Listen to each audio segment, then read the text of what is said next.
time to ask this. You heard what Jeff Van Gundy said? Yes. I had actually had this exact thought. Share with the people. Share with the people. I brought this up on the show. Share with the people, Akaash. What did Jeff Van Gundy say? Didn't I say it? Oh, you said it? Very casually. Very casually. I think the Lakers should look into trading LeBron. Whoa. I think he said, he goes, everything's on the table, including LeBron. Okay. Right? Kaz called this weeks ago. Weeks ago, I said, when they were doing the AD talks, when they're like, everybody's on the table, I'm like, I feel like that team currently constructed would be better off trading LeBron for AD and using that young, and having him be that young guy that leads them, you know? And now, I mean, shit. Look at how that team's constructed. It's going to be a lot. I want to actually explore this. Who do you think is a good fit for LeBron? Who has the pieces to trade for LeBron? What are you giving up? I think if they don't get a big fucking free agent this offseason, you got to start looking into it. You got to. That's honestly, 2 wasted years. Gun to my head, obviously, I don't think they trade LeBron. He's still averaging like 28, 9, and 7 or some wild number like that. But, you know, if you swing for the fences, like the report came out that Magic Johnson let Brooke Lopez and Julius Randle go for basically nothing to sign Lance Stevenson, McGee, Beasley, all these guys who've really made no impact. And like these guys, Brooke Lopez is having a career renaissance. Brooke Lopez is killing. Milwaukee. Julius Randle's killing. You know what I mean? And it's like, you understand why he didn't sign those players. There were still good players last year. Just that, okay, we know we're getting a big free agent, so we need this money to sign them, right? If you don't get that big free agent, it's gonna get spooky for LA, you know. And the more I'm thinking about, the more I look at the Clippers, the more I look at the Nets. I mean, I'm hopeful. Hopefully the Knicks get somebody, but who the fuck knows? I think Kawhi really likes Toronto. I don't think Clay leaves LA. Like, fuck. If you don't get Kevin Durant and Kawhi Leonard, or if you got to wait another year for Anthony Davis because New Orleans have made it painfully clear they're not going to trade him for you. Yep. Not to the Lakers. Not to the Lakers. What the fuck do you do, dude? I want to stay on this. I just wanted a little bit. The Lopez brothers, Brooke and Robin. Mm-hmm. Tell me they wouldn't make amazing WWE wrestlers. I mean, if that isn't what they both do, you have two legit 7'1", 7'2", but monsters. Dexterity. Like, it's not like these guys are guys who couldn't put in the ring, right? They're very nimble. Foot movement. That could translate, but you're never going to get that size in WWE again. The big, hulking that's going away. Wrestler has gone away. Like, that's gone towards professional sports. Now there's so much money. After the career's over, mid-30s, you tell me you can't turn them into a tag team? Your body, Enes Kanter reached out about that, right? Enes Kanter had some interest. Really? Yeah, that's what I heard, Yeah, he was like... I like it. He's got gamesmanship. But I don't know, a guy that size, once they get to their mid-30s and beyond, like, the body does not hold up. Like, the knees don't maintain. Wrestling's dumb hard on the body. That's the only thing. They got something called a bump count, and once you hit like a certain amount of on your back of your neck, it's like really. Yeah. Akaash would talk about that with running backs, was it? Same thing with running backs. Yeah. Like, all wrestlers have a certain number of fucking bumps they can really take over their career, and then it just get out of here. Yeah. I mean, it's not. It's how like many are we talking? I hundreds. Yeah. 10-year career. And some have different numbers than others, right? I I mean, like, it depends. Like, some people are a little bit more flexible and a little bit more, durable. agile and durable. But, I mean, a good career, like, actively, like, on TV every week doing pay-per-views, like, you have The Rock's height was no more than, 5 years? I think, like, 3. 3 years? That's, as a huge guy, as a number one dude. You know what I'm saying? Like... Yeah, Cena at 10 years as the number one guy is like remarkable. Is he the Drake of He's the exception wrestling? to 10-year run at the top. Drake of wrestling. Oh, I guess that's a pretty... I mean, I guess I don't know. I feel like Cena's so like legendary at this point. Oh, yeah, you almost absolutely. want to give him stature above Drake. Above Drake. Yeah, wow. Like Cena being this big of a star this long as a wrestler and still doing like outside shit. Yeah, is pretty unprecedented. It is. You know what I mean? Like, even when Hulk Hogan was like a big star, he wasn't doing like big movies like that. You ain't seen Suburban Commando, obviously. Exactly. Like, I fucked with that movie when I was a kid. Nanny I thought that movie was so goddamn funny when I was a kid. Fuck. Well, like, yeah, he was doing shit like that, but like, Cena does he hosts the Today Show. Yeah. And wrestles. You know what I mean? That's wild. That's yeah. unprecedented. The Michael incredible. Strahan of wrestling. That's probably more. If Strahan were still playing. Yeah, okay. Right, because he's active. He's doing it all while he's active. Right, Okay, right. I didn't mean to divert from the LeBron Trade combo at all. LeBron. Obviously, I don't think that you can trade LeBron. I think he's too worthy a player. I do believe that we saw a couple things happen here. One, we saw the fragility of having a young group of players, right? Because mentally they fell apart at the idea that they could be traded. They're in a city that coddles them like probably no other city in the world. Yeah.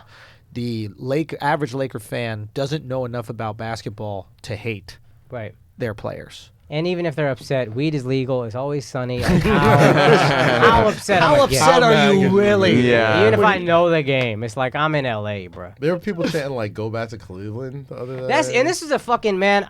And you called this, bro. You I were said like, this is a bad move. You will never be Kobe. And I thought to tie into what we were talking about earlier, I thought maybe LeBron had one, and he brought up winning 3-1 and saying like I thought I was a GOAT. I thought maybe he was satisfied, and this isn't a basketball move. I'm going to LA because that's where I'm gonna be happy and I feel fulfilled. Whatever. Yeah. That would have bothered me as a fan, but I get it and I appreciate it. But it's not that, because once you start losing, ship this guy out, ship that guy out. I'm walking off the court, and no matter how many fucking championships you win, if you don't get 6, you're not Kobe. To everybody else that watches basketball, it's not even close. LeBron is better than Kobe. But to LA, Kobe is better than you. You will never be Kobe. At best, you are second in our eyes. I still think he got one more in him. Sure, but even if he one more in LA, even if he gets 4, I don't think it's one more in LA is 1/10 of what it meant to Cleveland. Of course. 1/10 of what it meant to Cleveland. Of course, but you're talking about a city. I agree with you completely, but you're talking about a city who is used to success and hasn't had it in quite a while. And there is something about expectation. Their expectation is championship every year. And for how many years have they not had it? 10, 15? The last one was 2007? Can I counter with this? 2008? Please. The Yankees. I live in New York. Yes. They win championships. Yeah. They won World Series every year when we were kids. Yep. I was here in 2009, whatever the fuck year it was, when they won again. The city was happy for 1 week. Joe Girardi was fired within the next 5 years. Dirk brought one championship to Dallas. And he still hasn't paid whatever for a beer he wants to do. since. Mark Cuban literally said he has the keys to the kingdom. Whatever he wants to do, he's there, and the whole city still loves him. Yeah. That was 2011. Different level of love. You think LeBron should have stayed in Cleveland? I think LeBron should have. I don't mind you leaving Cleveland. I think he, as a GM, kind of fucked the organization, and also Gilbert's an idiot. But I thought LA was a losing move, man. Yeah. Unless you just want to be in LA because that's where your son wants to go to school or whatever the fuck. Companies are at. That's fine, but don't. It's as a basketball move, it's a bad move, and I said this from the I wouldn't jump. mind it as a non-basketball move because he said all the right things when he signed here. Like, when he signed to LA, he was like, I know this is going to be a process. I know we got some young players. I'm not in it for the quick fix, yada, yada, yada. Right. Like, he said all the right things. But as soon to as me, shit went left, You're ship all these guys 34. out. I'm 34. I know what your body is. Yeah. You know what I mean? He and I are very different bodies, and that's what but I know the fragility of it all. That's what every sports mind with a brain said. They're like, yeah, this is nice of you to say, LeBron, but like, Father Time's undefeated. You're 34 years old. But Father Time is not the issue. He's playing incredibly well. I mean, he had a triple-double last night. Even in the tank, or even him not locked in, as people are saying, he's still averaging 30 points, 10 rebounds, and a certain amount of assists. Now, regardless if he's wasting these games or not, there is, and I'm giving him the, best case scenario here is there is a person who loves to play basketball. And maybe LeBron is less attached to the outcome than we think. Maybe he truly loves getting buckets. Maybe he truly loves being part of the game. Just real quick. So it's like, for LeBron, maybe he's finding joy in that. In the same way that like Aaron Rodgers likes to play the games even though he knows they can't make the playoffs. It's like, I still love this game. I still want to play this game while I still can. And I'm 34, and I'm not going to be able to do this forever. And Tom every Brady year said it's going to be similar. done. So he said something similar where it's like, yo, I earned the right to be here. Of course. Like, even if we're not going to win, like, bro, like, I put in the work to be the starting quarterback. And I'm just going to sit because the games don't matter to you. They matter to me. I earned my way here. Yeah. So I feel like LeBron. Tom Brady is openly tied to the outcome, and we can't. I cannot accept LeBron isn't tied to the outcome. If he wants to trade everybody for Anthony Davis, they're not fucking best friends. Yeah. He wants to win. He's games. storming off the court before the game is over. Can two things be true though? Can he just love the game, and he's fucking pissed when they lose, and he's tied to the outcome of wants a championship no matter what every single year? But would he be more upset if he didn't play and didn't win? Yeah, no, I can see that. A little bit, I at least. believe he loves the game. I do believe that. But I also believe he loves to win. And then you made a move, and I don't know if it was just foolish pride or what, and maybe it'll work out. Right now it seems like foolish pride to think, I'm so fucking transcendent, even at 34. I have so many years left. We can go through this whole rebuilding process. I can waste a year at 34, and we'll be fine. I think he wants to win. I think he's very tied to winning. And I think going to Houston, going to Boston, which wasn't really talked about, but that was a possibility. Philly. These were winning moves. You could have had that. All you would have had to sacrifice is your entertainment career for 3 years. Which, hey, was doing just fine before he got to LA. Right. I mean, it's definitely doing better now. It's absolutely doing better now. And I'm going to say this. Yeah. Because you can't find a barber shop in Cleveland. You can't find people to come to the barbershop. That's a fact. That's the issue. Yeah. That Did you see this last episode of the shop? No, I saw little clips of it. They had a great portion of it with, I think, Jamie Foxx was on there. Yeah. And he was basically talking about, like, they were talking about, policing comedy. And like how certain comedians shouldn't be held to. We should police Jamie stealing Pryor's jokes. Boy, an entire Africa bit. An entire Africa bit. I'm tired of these fucking hack comics talking about comedy's under attack. It's like, you attacked it. You fucking stole jokes, bro. Like, I do assume he was going to be on our side about it, though, Jamie. Huh? I do assume Jamie was going to be on our side about it. No, he absolutely was. Of course I was he like, damn, was. I didn't know that was. Come on, fam. Where are we going? It's the exact same bit. And What is that smell, motherfucker, about the deodorant? Is that I literally thought it was Jamie's bit. Until you watched it. And then I saw Pryor. I was like, this is is live and similar. now. I think Whoa. I think it was Richard Pryor live and now. Shit. Was the cocaine joke his too? When he was he said something. I think the joke was something like, we're comedians. We're supposed to fuck up. We're supposed to do other things. And do cocaine a little here and there. It's like, and just for the record, it's not that I hate cocaine. I just love the way it smells. Oh, that's a Carlin bit. That's Carlin. Is it Carlin? I don't know.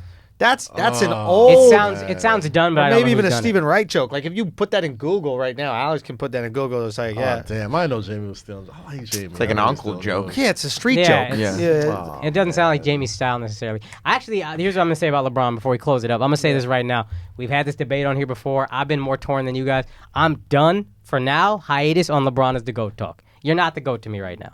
I know career is 20 years long or whatever, but for you to make this move, cool if you're happier in LA, but it ain't a GOAT move. It ain't a Jordan move. It ain't a whoever move. And fuck Jordan. It ain't a GOAT move. To say fuck a year, I'm going to go to LA to build my movie career. And then I'm going to blame everybody else. Is that worse than saying fuck my career, I'm going to go play baseball? That's a valid point. That's a valid point. Well, unless you believe those conspiracy theories. Which is what I've always thought. So maybe he didn't say fuck baseball. The conspiracy theory fuck that basketball. Stern said, get the fuck out of here for a little while. Yeah, maybe he was like, I need to stop gambling on these games. You kinda got your He dad was killed. gambling on his own game. That we don't know. Apparently, the legend has it, and shout out to the Jordan plug. I don't want to mess up.